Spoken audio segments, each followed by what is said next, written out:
decision was trying to give you just one more chance. Stop playing, I've been saying you got me fucked up. Say you bout it, I doubt it. You ain't shown me no love. I know you ain't been the one, you keep testing my trust. I don't know much about this, but I do know about one thing. Look at the phone like who's this? Spin off that shit with a new bitch. Stuck in the kitchen, I'm whipping my wrist, and we smashing the white like it's Cool Whip. We rocking this shit just to get up my chips. Having no time to be fucking a bitch. If you fuck with my vibe, then you catching this dick. But if you're not down, then I'm calling no lick. Still been at it and I got it, and they still watching my pockets.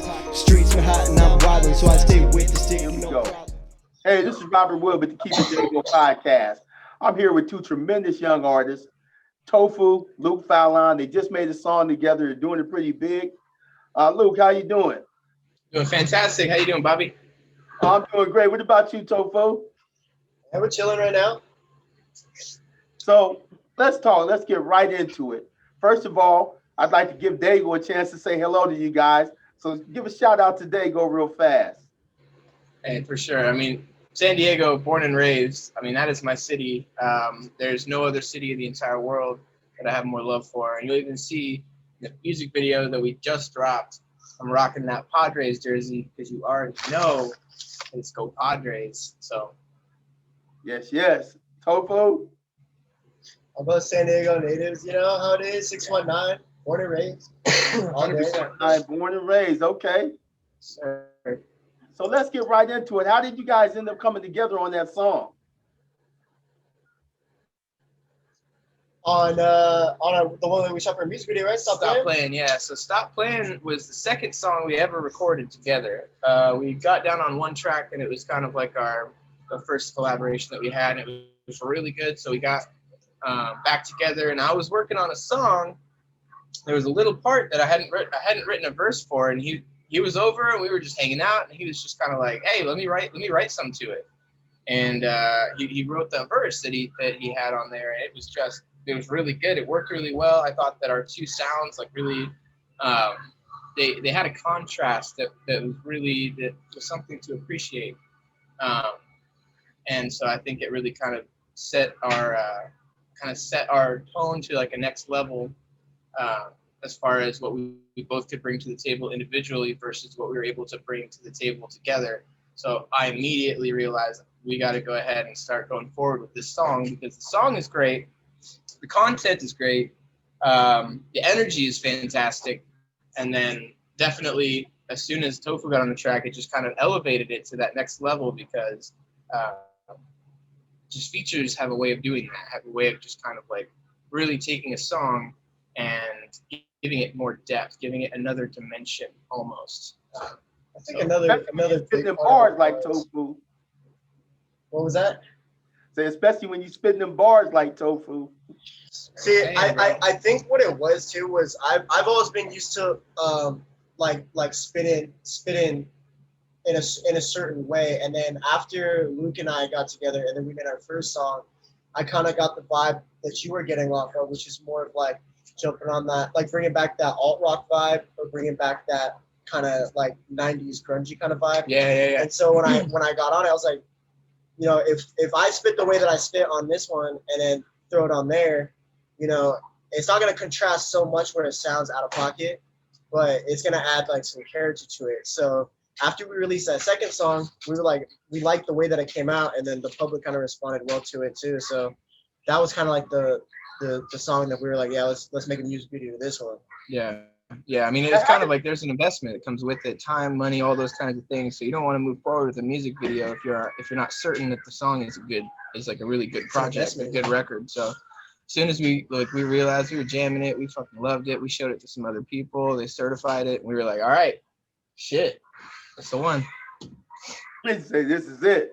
This is the one. How did you guys initially get together? Not for this song, but initially, how did you guys end up coming together, man? Yo, so funny story. Yeah. Yo, he was the cook at a ramen shop. I was a waiter. And yeah, dude, like every single day, like he and the other cooks would just be behind I'm not gonna say what shop for legal reasons, but they'd be behind the fucking counter, just faded as fuck, like whipping up ramen. You know, I'd come in fucking blaze out of my mind, bro, and we ran that shit. We ran it. Yeah, shout out the homie Gray. Gray was the one that linked us both up. I actually had no idea that, because when he got a job there, I didn't know that he knew the homie who was working there. So we know him through a mutual individual. Yeah, Grayson's a really cool guy.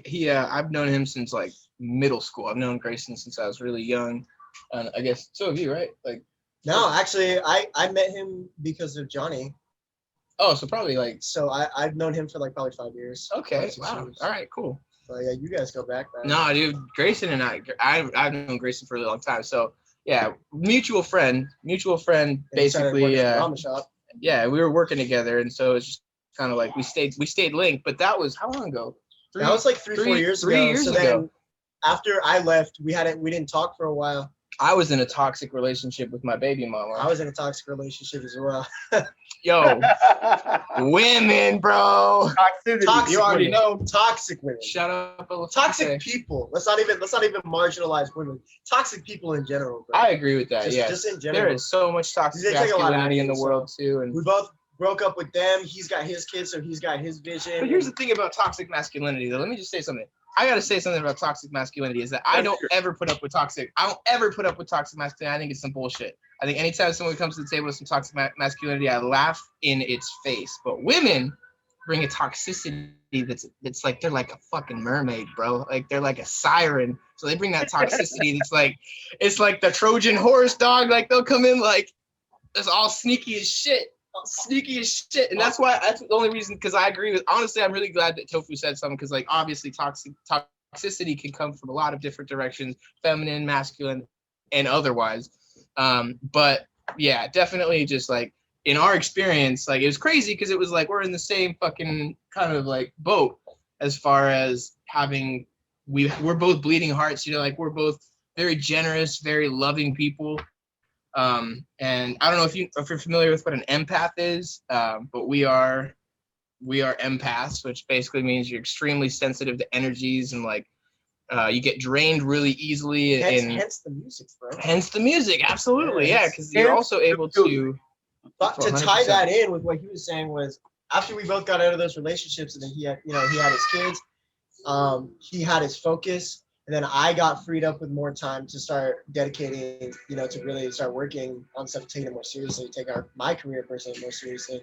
So I started pulling up with him, and we started getting on that tip. So it worked out for both of us. So basically, you guys started off blazing and working together, and you're still blazing and working together. Yup, just in a different context. I don't even really smoke weed like that, though. Oh, that's true. I don't really smoke. I mean, I smoke weed. I'm pro 420 or prop 48, right? Prop 48. That's what 420 is. No, it is. I don't know. 48. Maybe. Prop 62. I'm 420 friendly. Like I'm an advocate for marijuana. I know all the the health benefits from it and alternative medicine and stuff like that.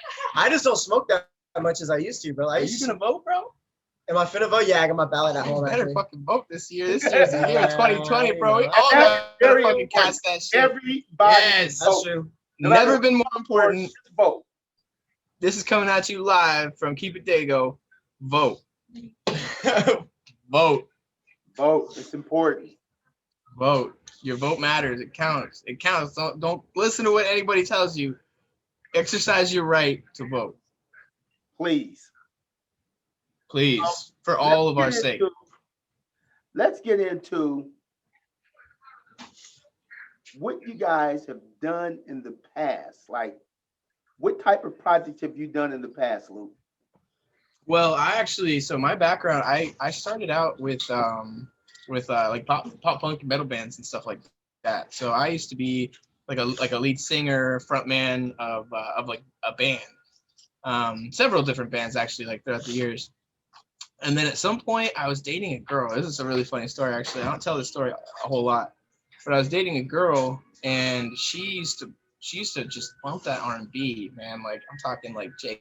Cole, like like Drake when he came out with Take Care. Like she would just be heavy on that Take Care. And like I wasn't really about the vibe a whole lot. Like I was into metal, I was into pop punk. I love music, but my background hadn't really allowed me to dive into that genre of music a whole lot because it wasn't anything that really influenced my life from like, you know, my foundations, hip hop music didn't come from it. And I'm really not in like a privileged situation. I'm just much more in like my parents just listened to lame stuff and like anybody in my life just like didn't like hip hop a whole lot. And so I kind of had to, by association, I just kind of like never dived into it. So I was dating this girl, and this girl would listen to this R&B, and we'd be like, you know, like to that R&B, and like it found its way in, it like snuck into the cracks of my heart, and I started finding myself like singing fucking like some R&B shit, and I was like really vibing to it. And then I wrote my first R&B song about a year after I started dating her. What was the song? The name of it?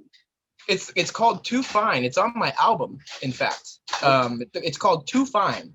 And it is a fantastic, I mean, I don't like to toot my own horn a lot. I mean, I do nowadays more than ever, just because like, I don't know. When you put out fire, you have I'm no feeling choice, brand man. new right now. Like the shit that You I've have been no popping off choice. with is different. And I like it. I think people will like it too.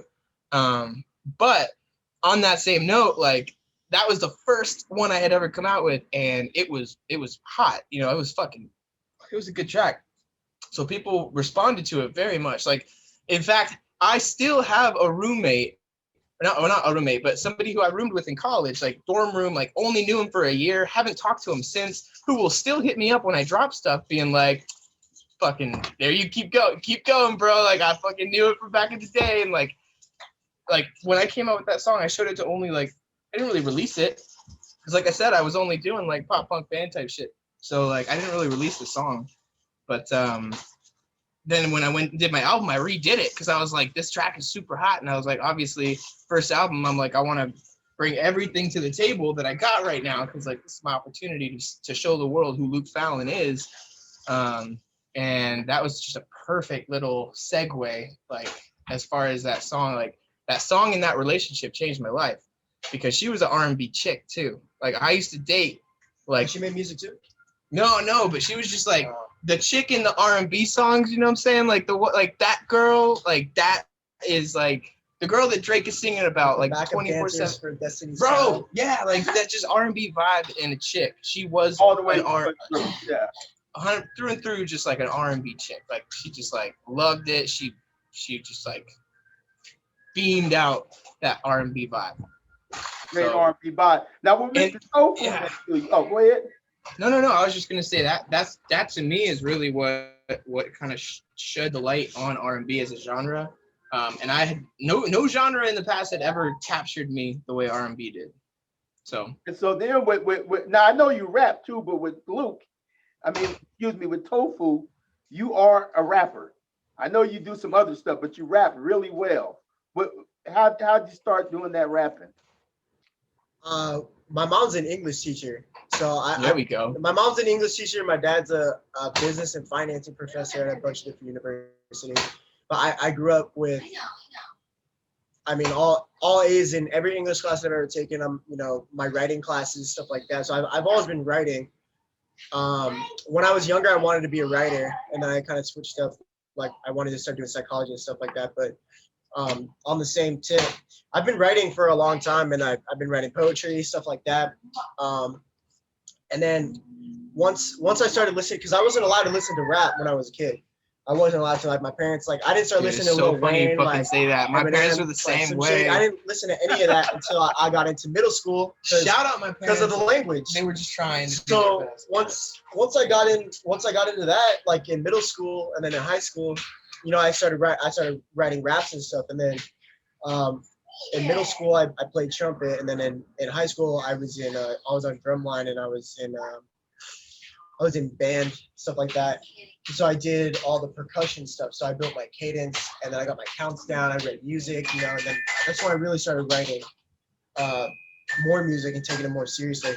But I didn't really have the resources to start recording until like very recently, because like I said, I was always in these toxic relationships before, and nobody really gassed me up. Like nobody really kind of supported my vision or like my passion. So In fact, like, people would tear you down and shit. yeah, so I didn't really have the means to like start taking it seriously until recently. I started working with him, and then actually my roommate now he's a pretty, shout out Cali Doja. He's a pretty big San Diego producer from Shelltown, everybody knows who he is over there. It sounds like, but he's just set up the studio, so now I got a studio on my pad, so we can start putting out some trap shit, some real hood shit. So I'm pretty stoked about doing that. Start embracing my hood side. Okay. So you guys have put this together. Both of you guys didn't start off in environments that traditionally would have led to a hip hop R&B collabo, but you guys We're musicians, right? And I know We're that just musicians. can rap too, because I've heard him get out before. I would call it more like I have a sympathetic or vicarious appreciation for rap.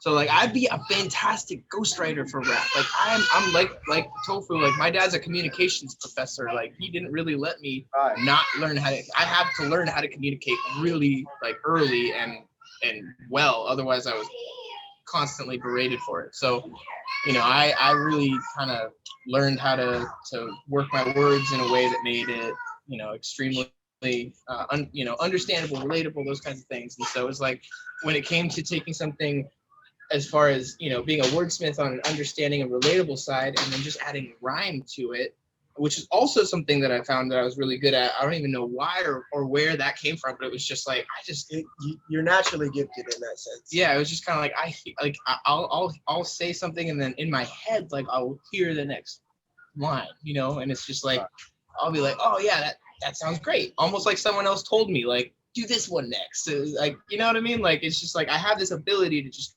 kind of like, to really hone in on shit that works really well, and it's just almost intuitive. Specifically to rap though, was if I'm not mistaken, with the original question, what I think is funny is I was talking to Doja last night about it, and I think it's funny how when I'm talking to him, because I remember I was writing that song with you last night, and then you were like, I don't really fuck with it. Oh yeah. And then I was kind of like, well, I know who's gonna fuck with it, so I went over, you know, brought it back to Doja, and he's like, yo, this shit is gas. Yeah.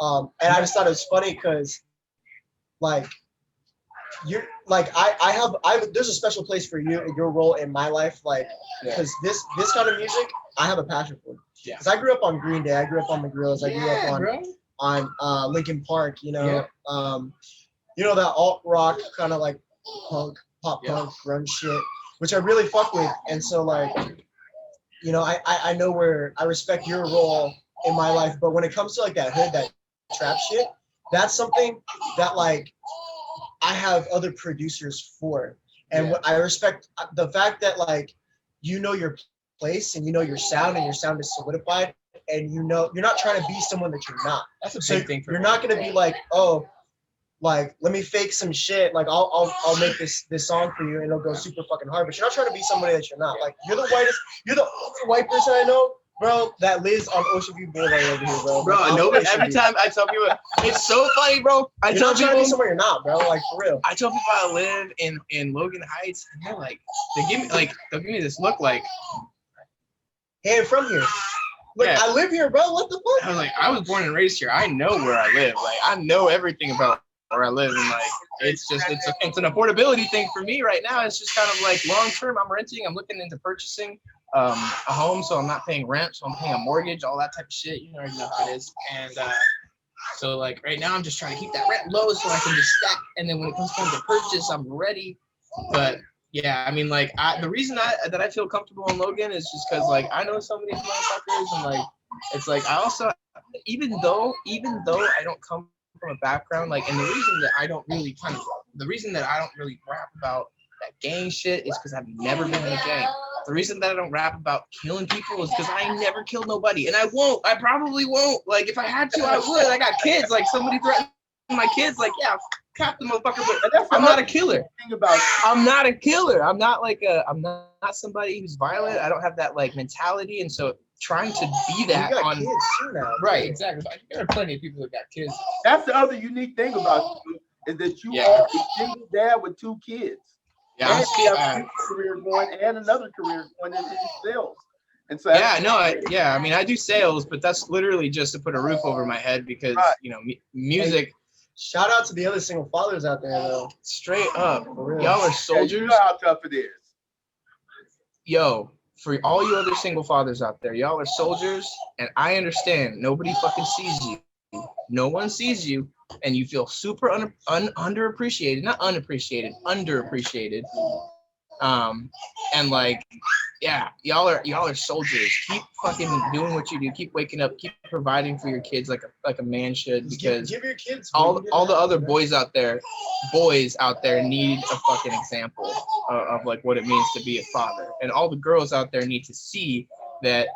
Girls and boys, man, everybody needs to see how a woman should be treated by a man. In general, how just in general, like how a father should be, as opposed to how guys just write their kids off as if it's like part of their baby mama. It's like, no, they're not.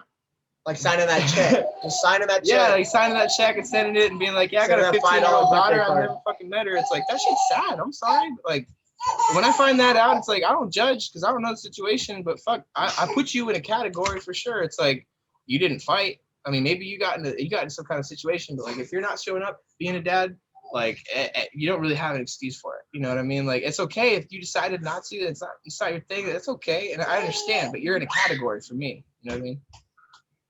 Now, let me ask you guys both something.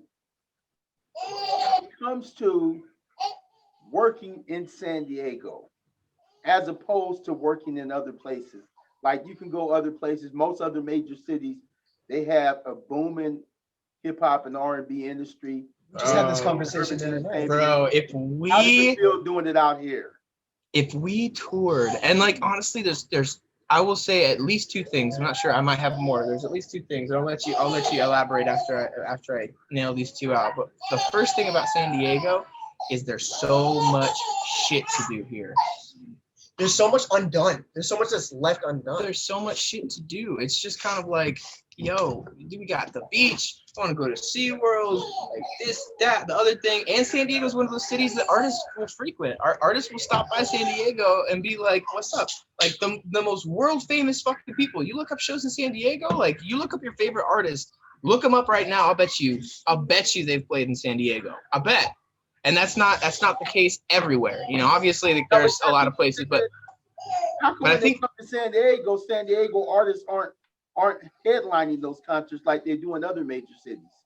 Because San Diego doesn't care about San Diego artists, which I think is something that really changed my perspective on things when I started to get old enough to realize that, you know, the fact that my city doesn't necessarily stand behind me isn't my fault, and it's not even their fault. It's just the nature of things. It's like, I don't know what it is, honestly. That's what we're about in Keep It Dago. We're trying exactly, to 100%. I don't got any hate, man. I don't think I'm entitled to shit. I'm not entitled to fame. I'm not entitled to attention. You don't know the artists. Here's the thing with San Diego. It's like, because when I was growing up, I was a big raver. So like going to shows and stuff, and I was a hardcore kid too. So like we got Soma, I was going up at Soma a lot for the hardcore shows. Tyler the Creator, like Dom Kennedy had played there, but very rarely do we get like rap shows and stuff like that. And then when it comes to San Diego, I don't know why like it is the way that it is, but San Diego gets fucked on shows. Like when you go to like a lot of times you have to go up to LA just to get a good show. It's real. But, like if you want to see like U40 or P-Low, like any of those people, you got to go up to Long Beach, Orange County. You know, no, they come down to SD. Well, I mean, when I got into this, like, I don't know what it is, but when it comes to music, there's not very many artists coming out of San Diego. Like we got 1207, like Rob Stone, no shout out there on a real tip. But we got, you know, from Spring Valley, like we got Stone, from Spring Valley, we got fucking Spring Valley Ryan, and then rest in peace, Ryan Bowers. He just passed away, so rest in peace, that fool. And Smokey Badass is coming up. My little brother actually is kind of fun of Smokey Badass. Percocet, dreaming, baby. He's blowing up now, bro. Like it's sick. He got it in with Lil Weirdo. He's coming out with Lil Weirdo. Oh yeah, Big June and fucking Big June. I'm drawing a blank. What's that? Balo. I know Big June and Balo have been doing some stuff together. Right. So yeah, you know, because they're putting it on for Four Corners and they kick it with Spring Valley Ryan. But there's only like a handful of artists, you know, coming out of San Diego, really putting it on, like actually blowing it up. And I don't know if it's the public that's not being as more than that are really doing it. It is coming out with some good products. It's just that everybody doesn't know about everybody. It's the marketing, maybe. Like No, it's the network. So basically, I mean, like what I've come to find is that in municipalities, in cities, there's a lot of deficits, right? You know, you got money, you got entertainment, there's public transportation, like there's all this shit that kind of like needs to like be addressed. In San Diego, the entertainment part is fucking full, dude. There's so much shit here. Nobody's focusing on the musical infrastructure, and especially because Tofu said, just go to LA. So many people play in LA. Are you kidding me? LA's right there. So like, if you think your favorite artist might have played in San Diego, but like your homie that like low key raps has probably played in LA. Like it's like, I don't know. Like if it comes down to it, like as far as major cities, LA is like one of the main ones. What that I you go think to. too is the radio stations, bro. When you go to LA, you got like you They turn on the embrace radio, local artists. and you got like All the 10, other major cities that have big industries, you're right. They embrace local artists. they got like 10, 12 different radio stations playing the same kind of rap, but putting, you know, different people on because they embrace their local, they support their local Okay, well artists. now's the San time Diego, in the bro? show. Now's the time in the show where, you know, I'm telling people how hot you guys are. You guys are telling them what you got. Now it's time to show what you got. Can we Oh, hear? motherfucker. You knew it was I knew you were coming. gonna do this You shit, want us bro. to snap, bro? He wants us to fucking, yeah, he wants us to perform. All right. Something What's real up? quick. What do you want us to do? You can put on some music. You can do it acapella, but Dago wants to hear from you. Oh, all right. Well, shit. Do you like high key want to hear a project that we're working on right now? Yeah, that would be nice. Right. This one's called Roller Coaster, coming out to you sometime before summer 2021, because summer 2021 is about to pop the fuck off. Just wait till you hear the shit. So you got your phone? Because my phone's right here. But yeah, so we're working on this project right now. It's a summer vibe, man. Like I'll just let you listen to it. You know It's what's called crazy about that song though? Like give me just a little context for that. He's like, this is what Yo. 4 days ago, right? Yeah. So I woke up one morning and I saw a sponsored ad on Instagram and it was like 5 free beats. I was like, okay, I'll entertain the idea. So I downloaded it and then I downloaded the 5 beats and then I played the first one in the car and I was like, yo, this shit's a hitter. And then I brought it over to Luke later that night and then he was like, nah, I'm not fucking with the vibe. So I was like, all right, well then I'll just make it a single. So I start writing to it and then Luke's like, he hears me rapping, he hears me like writing to it and then he's like, hold up, I got a hook for it. And I was like, okay, well fuck it, throw the hook on there. And then my girlfriend, she has her 2 homies, young Simba or Baby Bambata. wait And, is that what he goes by? He goes by Baby Bambata. And then Baby Bombada? And then That is his- fucking his so little sick. homie, young Sachi, she brought them 2 over, and then I was like, fuck it. At this point, it's not even my single anymore because you already wrote the hook. Let's just let them get on it. So that whole song that we ended up pumping that out in 6 hours. It's true. 6 hours flat. So I was stoked about that. Like, not only did we pump that shit out, but the fact that now we kind of have like this idea of where we want to go with it. Because I was telling him we released the first edit, and then he toyed with it a little bit, and then tweaked it, and it came out the second edit the next morning. Dropped that. But what we're gonna do is we're gonna pull the video down. So this is kind of like a sneak peek. Well, just like the song. So I posted it on SoundCloud. Like, honestly, like most of the stuff that I post, if I don't publicize it a lot, people don't really navigate to my SoundCloud. Like I have a lot of stuff on SoundCloud that pops off already. Yeah. But SoundCloud is one of those weird platforms where you can have one song. I got one song with almost 1 million hits, and then most of my other songs have under 1,000. So And then you SoundCloud. got that other one that's got 12,000 plays. Yeah, I got some that Is have that like remix? that popped off a little bit, but like the one popped off hard, and like the rest of them are pretty much kind of like looked over. So I feel like SoundCloud is one of those platforms where you can release stuff that you're not ready to release yet. It's like It's because SoundCloud is for people that know what they're looking for. Like Sure. Spotify Yeah. is for people where they want to go and make stations, and then they don't want to have to worry about scrolling through their shit. Like That's SoundCloud true. is for people like, oh, do you have SoundCloud? And they're like, yeah, Okay, but, let's tap in. Let's get back to hearing some of what you guys just did, man. All right. It's right there. Yeah, you just gotta go to Block Rocker, bro. Oh, you wanna play from the sweet? Yeah, I got Of you. course, bro. I'll link that up. But yeah, while I'm doing this, shout out Young Simba because he puts it on for Africa. He's from Africa. He's from Rwanda. So he's over here making music now, trying to carve out his own lane. I don't know, it's not connected right now. This dude's a young king. I think it's because it's probably no, it's not connected to mine. All right, Let it's me connected hit to mine. I'll hit the Bluetooth button. Is that good volume? Let me mute myself for a minute. You ever turn it up?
This is Simba right here.